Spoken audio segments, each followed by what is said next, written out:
For centuries, the Russian Empire was ruled by the Tsars, absolute monarchs who controlled the lives of millions. Society was divided, landowning nobility at the top, struggling peasants at the bottom, and a growing but suppressed working class in between.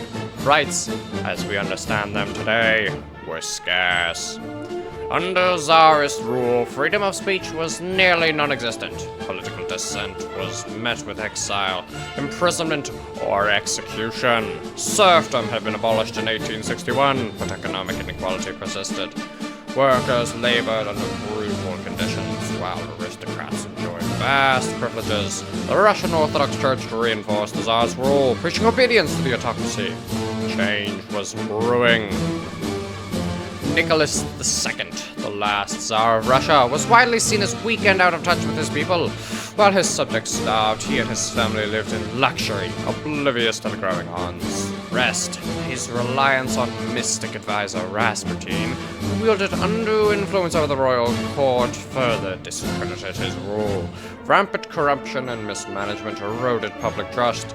Once World War I placed additional strain on the economy, the Tsar's fate was sealed. The first cracks in the Tsarist system appeared in 1905. Bloody Sunday saw peaceful protesters massacred by Tsar's troops, igniting waves of strikes and demands for reform. Creation of the Duma, a legislative body meant to pacify unrest, but real power remained in the hands of the monarchy. Discontent simmered beneath the surface. Then came 1917. The February Revolution toppled the Tsar, but it was the October Revolution, led by Vladimir Lenin and Bolsheviks, that reshaped Russia forever. The Soviet Union was born, built on the promise of workers' rights, equality, and an end to oppression. The new regime rejected the old aristocracy and sought to build society based on the principles of Marxism and Leninism. On paper, the Soviet Union granted rights never seen before in Russia. Education for all, guaranteed employment, and healthcare. Women were promised equal rights. Private property was abolished in favor of collective ownership. The state took control of industry, redistributing wealth to the working class. But did these changes truly mean freedom?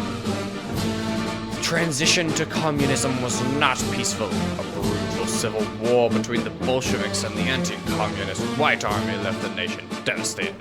Famine gripped the countryside, killing millions. The Bolsheviks, now led by Lenin, centralized power further, suppressing opposition and creating the foundation for an authoritarian regime.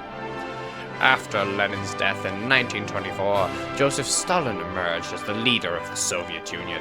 Under his rule, political repression intensified. The Soviet government controlled the press, restricted movement, and brutally silenced the opposition. Rights existed, but only if they aligned with the party's ideology.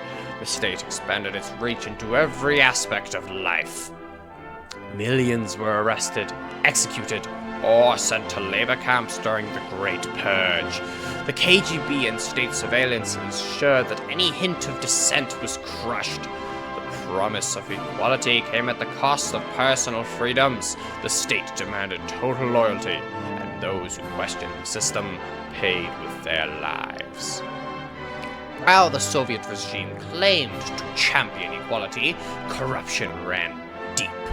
Party elites lived in luxury, enjoying privileges that ordinary citizens could never access. Special stores, vacation homes, and access to high-quality goods were reserved for communist officials. This very system that promised to end class divisions had merely replaced the autocracy with a new ruling class, the party bureaucracy. Despite these internal struggles, the Soviet Union became a global power. The Red Army played a crucial role in defeating Nazi Germany, earning the USSR international prestige. However, victory came at great cost.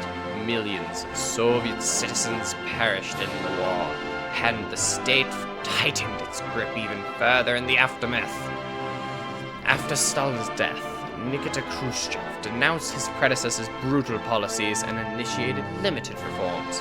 The USSR remained a one-party state, but restriction loosened slightly.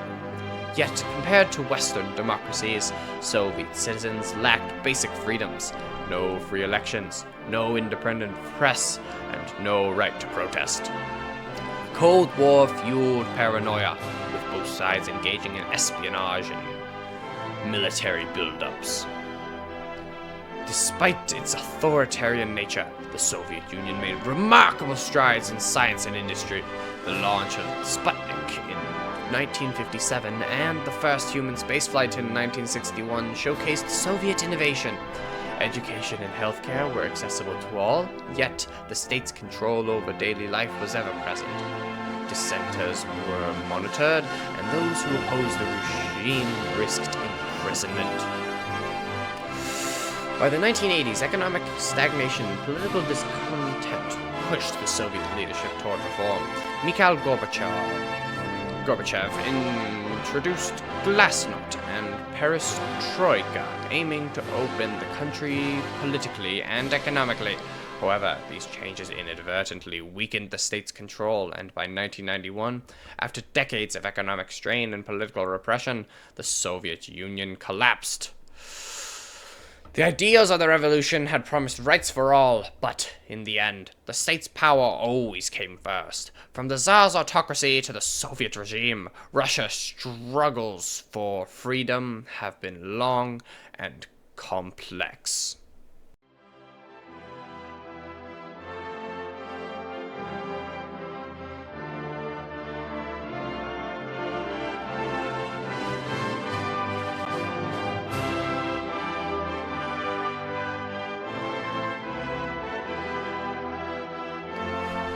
Was the Soviet experiment a step forward, or just another form of control? The debate continues.